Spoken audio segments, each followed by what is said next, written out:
সকলেই জানেন সামনেই ঈদ। তো ঈদ স্পেশাল তো কিছু রেসিপি তৈরি করতেই হবে। তো তার জন্য আজকে নিয়ে চলে এসেছি ঈদ স্পেশাল একটা ভেরি ইম্পর্টেন্ট রেসিপি, সেটা হলো লাচ্ছা সেমাইয়ের রেসিপি। তো আজকে আমি এই সেমাইটা দিয়ে একটা রেসিপি তৈরি করে আপনাদের দেখাবো। এই রেসিপিটা কিন্তু খুবই অল্প সময়, একদম 10 থেকে 15 মিনিট সময় লাগে, বেশিক্ষণ সময় লাগে না। হাতে যদি কারোর টাইম না থাকে তো তাহলে অল্প সময় কিভাবে এই রেসিপিটা তৈরি করবেন সেটাই আজকে আপনাদের সাথে শেয়ার করব। তো চলুন, সেমাইটাকে প্রথমে প্যাকেটের মধ্যে একটু ভেঙে নেব এইভাবে হাত দিয়ে।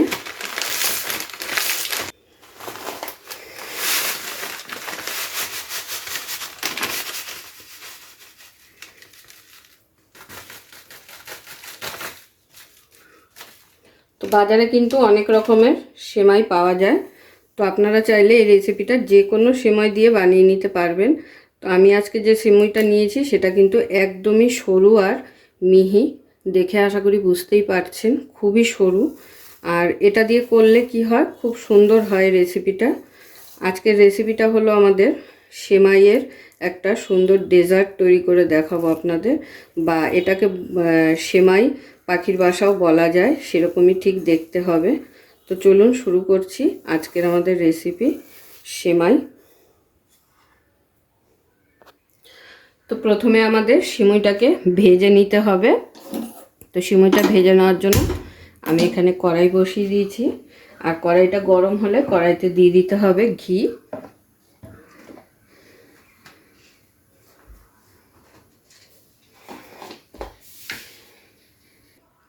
কড়াই কিন্তু আমাদের গরম হয়ে গেছে।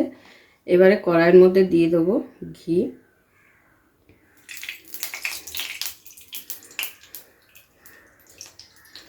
আর এই যে ঘিটা আমি ব্যবহার করি, এই ঘিটা কিন্তু একদম ঘরে তৈরির ঘি, কোনো ভেজাল ঘি না বা বাইরের কেনা ঘি না। এটা একদম শুদ্ধভাবে ঘরে তৈরি হয়। তো ঘিটাকে খুব ভালো করে গলিয়ে নিলাম। এরপরে ঘিয়ের মধ্যে দিয়ে দিচ্ছি 4টে এলাচ আর একটা দারচিনির স্টিক। এটা অপশনাল, চাইলে দিতেও পারেন, যারা পছন্দ করেন না তারা স্কিপ করে যেতে পারেন। এবারে সেমাইটাকে দিয়ে দেবো ঘিয়ের মধ্যে।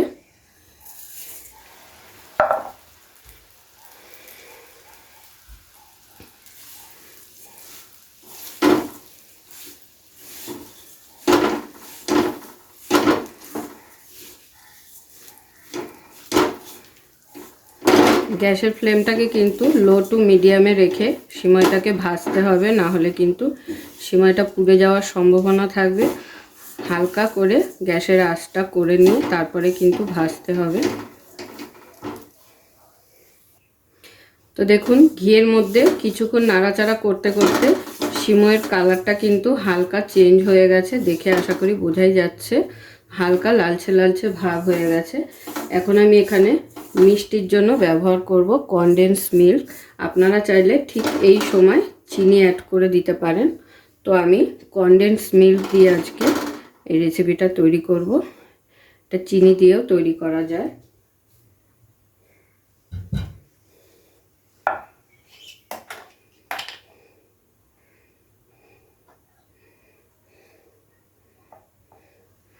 তো দিয়ে দিচ্ছি আমি কনডেন্স মিল্ক।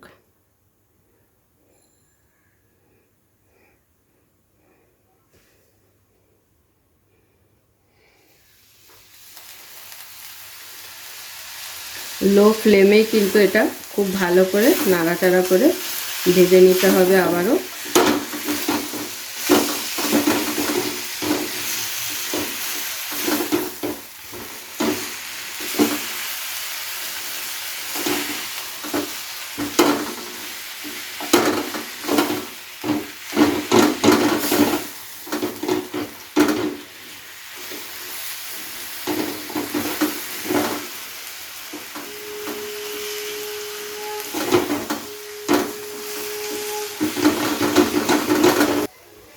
তো দেখুন, কনডেন্স মিল্কের সাথে খুব ভালো করে মিশিয়ে নিয়েছি। এইভাবে যখন কনডেন্স মিল্কের সাথে একদম মিশে গিয়ে নরম হয়ে যাবে, তখন কিন্তু এটা খুব শিগগিরই নাবিয়ে যে পাখির বাসার কথা বলেছিলাম সেই মডেলটা আপনাদের তৈরি করে নিতে হবে, না হলে শক্ত হয়ে গেলে কিন্তু আর হবে না।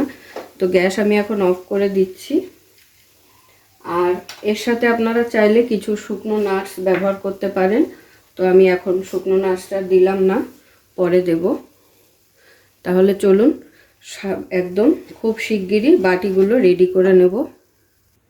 তো দেখুন একটা বাটি কিন্তু আমি রেডি করে ফেলেছি, আর কিভাবে রেডি করলাম সেটা আবার আপনাদের আর একটা বাটি রেডি করে দেখাবো। তো আমি এখানে সেম সাইজের অনেকগুলো এরকম ছোট ছোট কাচের বাটি নিয়ে নিয়েছি।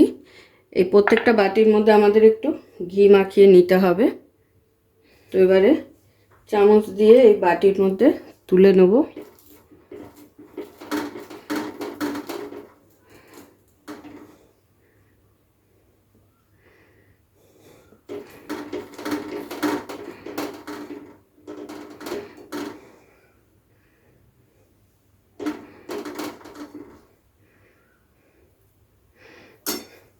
এরপরে এরকম একটা চামচ দিয়ে চেপে চেপে এই বাটির শেপটা কিন্তু আমাদের আনতে হবে।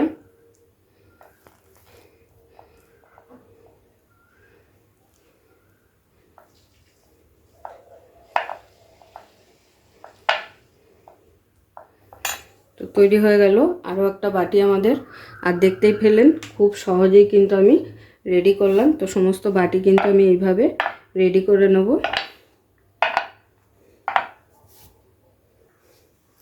তাহলে দেখুন আমি সমস্ত বাটি কিন্তু একদম রেডি করে ফেলেছি। আর এটাকে কিন্তু এখন রেস্টে রেখে দেবো। আর যখন একটু রেস্টে রাখা হবে তখন ঠান্ডা হয়ে কিন্তু এটা খুব হার্ড হয়ে যাবে, মানে শক্ত হয়ে যাবে, আর বাটি থেকে এমনি উঠে আসবে। তো সমস্ত ছোট বাটিতে আমার ধরেনি বলে আমি এরকম কটা বড় বাটির মধ্যেও সাজিয়ে নিয়েছি। 4টে বড় বাটি হয়ে গেছে। তো চলুন এবার ক্ষীরটা রেডি করে নেব। এবারে ক্ষীরটা রেডি করে নেব সেই কড়াইতে, যেই কড়াইতে সেমাইটাকে আমরা ঘি দিয়ে ভালো করে ভেজে নিয়েছিলাম।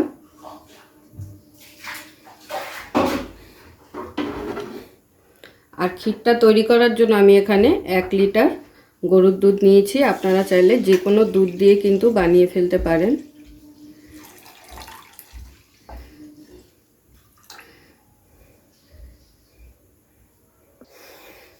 দুধটা ফুটে ওঠার আগেই এখানে মিশিয়ে নেবেন পাউডার দুধ, দুধটাকে ঘন করার জন্য,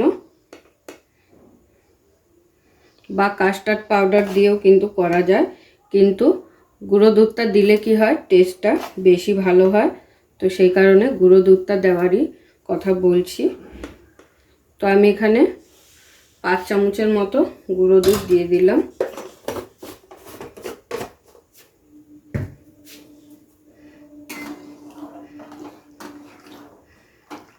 তো দেখুন দুধ কিন্তু অনেকটাই টেনে এসেছে, আর আস্তে আস্তে ঘন হতে লেগেছে। আর অনবরত কিন্তু একটু হালকা হাতে এইভাবে নাড়াচাড়া করে যেতে হবে, না হলে দুধ কিন্তু তলায় লেগে যাবে। আর তলায় লেগে গেলে কিন্তু ক্ষীরের স্বাদ একদমই ভালো লাগবে না।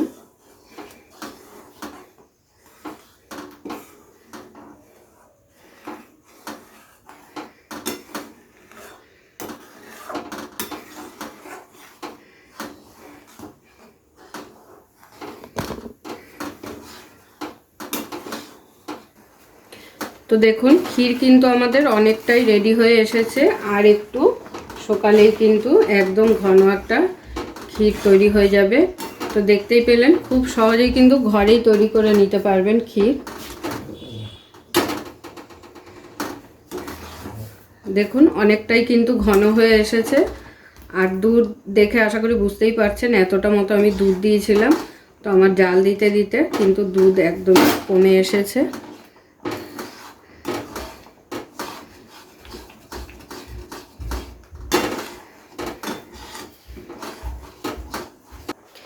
তো দেখুন ফাইনালি ক্ষীর কিন্তু আমাদের একদম জমে গেছে। আর এর থেকে আমি আর বেশি ঘন করব না।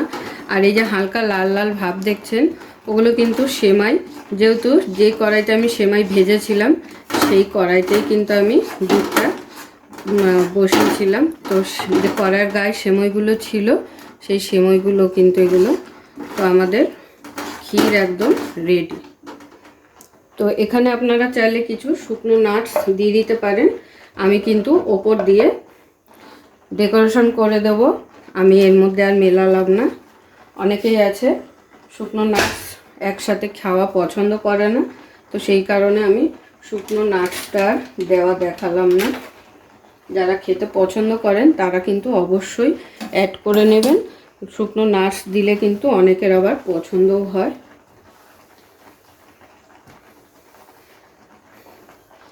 তো গ্যাসটাকে অফ করে দিলাম। এবারে আমি বাটিগুলো থেকে আলাদা করে নেব, যেটা আমি জমতে দিয়েছিলাম বাটির মধ্যে।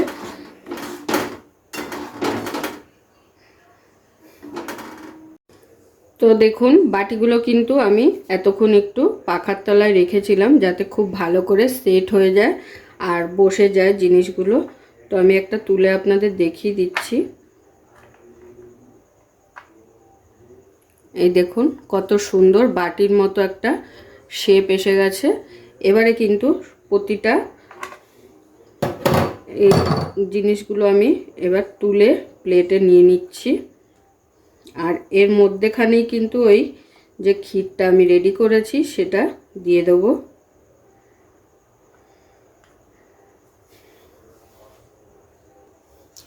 তো সমস্ত বাটি কিন্তু আমি তুলে ফেলেছি দেখুন।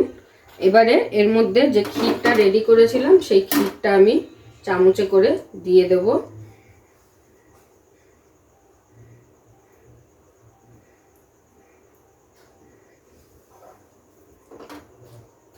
তো দেখুন সমস্ত বাটির মধ্যে আমি ক্ষীর নিয়ে নিয়েছি।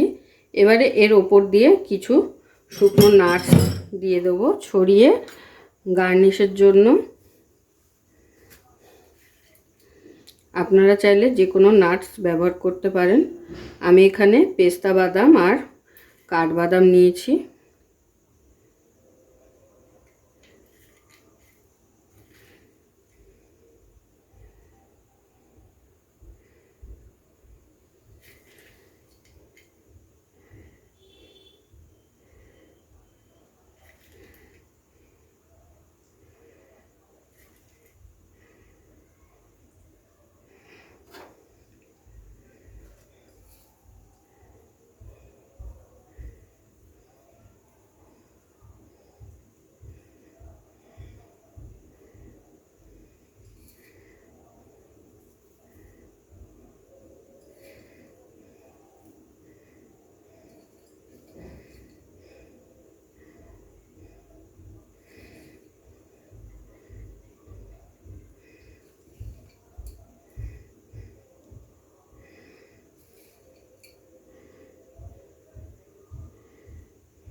তো আজকের আমার এই রেসিপি অবশ্যই সকলের ভালো লেগেছে। আর যদি ভালো লেগে থাকে তাহলে প্রতিবারের মতো লাইক কমেন্ট শেয়ার করতে কিন্তু একদমই ভুলবেন না। আর যারা এখনও পর্যন্ত ভাবছেন ঈদ স্পেশাল কী রেসিপি তৈরি করবেন, তাহলে ঝটপট তৈরি করে ফেলুন এমন সুন্দর একটি রেসিপি, যেটা খুবই অল্প সময়ে আপনারা একদম ঝটপট তৈরি করে ফেলতে পারবেন। আবারও আমি একটু সঙ্গে ওপর দিয়ে কাজু বাদাম গুঁড়ো করে রেখেছি সেটাই দিয়ে দিচ্ছি।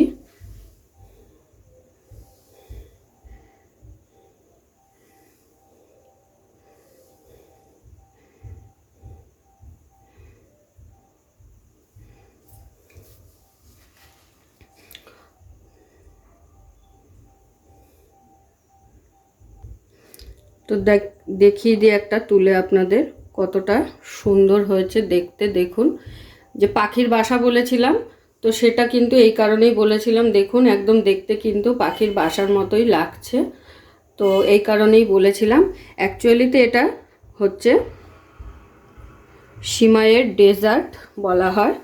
তো ঝটপট তৈরি করে ফেলুন ঘরে।